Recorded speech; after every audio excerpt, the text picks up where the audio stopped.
এতগুলো নেতার নাম বললেন, বঙ্গবন্ধু আওয়ামী লীগের বঙ্গবন্ধু না, বাংলাদেশের বঙ্গবন্ধুকে আপনাদের সম্মান করা দরকার ছিল কিনা? আপনারা নিজেরা গিয়ে ফুল দিতে পারতেন কিনা, সেটা আপনারা কেন করলেন? আর যদি স্পেসিফিকলি সেখানে যদি কেউ ফুল দিতে যেয়ে থাকে, ছাত্র সমাজ 32 ছিল, যেহেতু আপনাদের অবস্থান করার কথা ছিল, ছাত্র সমাজ কেন তাদের প্রোটেক্ট করলো না? যে তারা শুধু ফুল দিতে গেছে, শুধু ফুল দেবে, তাদেরকে অ্যাটাক করা হলো, তারা কেউ কিছু বললো না কেন? দেখেন, এই চালাক, নির্লজ্জ, অসভ্য ভারতের দালাল, আওয়ামী লীগের দালাল জার্নালিস্টগুলাকে। শেখ মুজিবুর রহমান যে বাংলাদেশের জনগণের সঙ্গে দেশদ্রোহিতা করেছে, ১৯৭৫-এ জনগণের ভোটের অধিকার এবং সরকার বাছাই করার অধিকার কেড়ে নিয়ে মুজিব একাই মালিক হতে চেয়েছে, বিধাতা হতে চেয়েছে। এরপর আওয়ামী লীগ তাকে গায়ের জোরে বাঙালিদের ঈশ্বর বানানোর চেষ্টা করেছে, যেখানে তার নিজের মেয়ের মুখের কথা যে বাঙালিরা তাকে হত্যা করেছে প্রত্যাখ্যান করেছে। তার মৃত্যুর পর তার লাশ পড়েছিল, কেউ দেখতে আসে নাই। এত বড় একটা ঘটনা বাংলাদেশে কি কোনো লোক জানতে পারল না? কেউ কোনো পদক্ষেপ নিল না? ওই লাশ পড়ে থাকলো 32 নম্বরে, কেন? সে উত্তর আমি এখনো পাইনি। ইতিহাস বলে যে সবাই মিষ্টি বন্টন করেছে। This is how Dhaka looks today. The same tanks on the streets, soldiers still on guard, and yet it is almost as if nothing had happened. There was no rioting, almost no reaction to Sheikh Mujib's murder because lately he had lost his hold on the country, led it into a tailspin of economic chaos, despite billions in economic aid. Bangladesh দ্বিতীয়বার স্বাধীন হওয়ার পর সেই লোককে জাতির পিতা বানানোর চেষ্টা করছে এই দালাল জার্নালিস্ট। তার মৃত্যুতে কেন দুঃখ প্রকাশ করে না, সেটা হলো জাতির।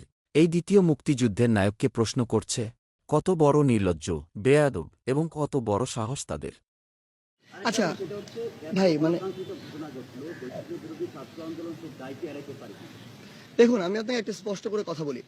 কথাটা হচ্ছে, আপনি যদি দায় দিতে চান, দায় আমাদের সবাইকে নিতে হবে। দায় আপনাকেও নিতে হবে, আমিও নিব, আওয়ামী লীগও নিবে, প্রত্যেকটা দল নিতে হবে বাংলাদেশে। এই দায় কোনোদিন একদিনে তৈরি হয় না। এই দায় 16 বছরে তৈরি হয়েছে। আমরা দেখেছি 16 বছরে পুরো বাংলাদেশের প্রত্যেকটি সেক্টর কিভাবে চুপ ছিল, কিভাবে ক্ষমতার অপব্যবহারের ফলে তারা তাদের জায়গা থেকে তাদের যে ভূমিকাটা পালন করা ছিল কেউ করেনি। এই যে জনবিস্ফোরণটি আপনি দেখছেন, যেটি হয়েছে 16 বছর পরে এই জায়গাটিতে দাঁড়িয়ে, এটি ঘটার পরে এখন সবাই সবার জায়গা থেকে যত কিছু বলার বলছে। 16 বছর ধরে যদি এই মানুষগুলো তাদের জায়গা থেকে কথা বলতো, বিষয়টি এ পর্যায়ে কখনো যেত না।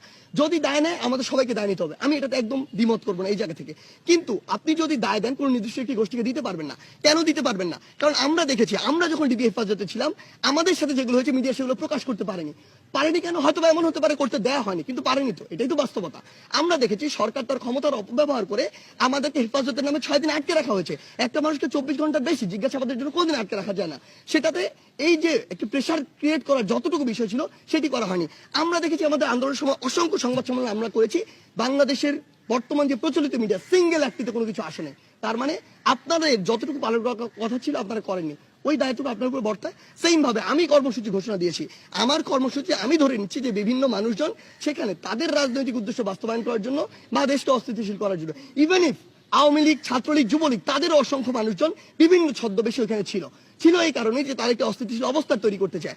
আপনি দেখেছেন এই যে সংখ্যালঘুর বিষয়টা নিয়ে পুরো বাংলাদেশ যখন অস্থিতিশীল হচ্ছিল, আপনি যখন ঘেটে দেখেছেন, রিপোর্টে দেখেছেন যে ওই সময়টি তো তারা ছাত্রলীগ, আওয়ামী লীগ, যুবলীগ নিজেরাই ওই মন্দির ভেঙেছে। আমরা এরকম অসংখ্য রিপোর্ট দেখেছি। যখন পিছনের দিকে গিয়েছি, আমরা দেখেছি তারা বিভিন্ন বাড়িতে হামলা করেছে, ভাঙচুর করেছে। রিজন কি? রিজন হচ্ছে তারা একটি অস্থিতিশীল অবস্থা তৈরি করতে চায়। সো আলটিমেটলি এই যে দায় দেওয়ার বিষয়টি, আমরা বিশ্বাস করি এই জায়গায় দায়টি আমাদের সবার।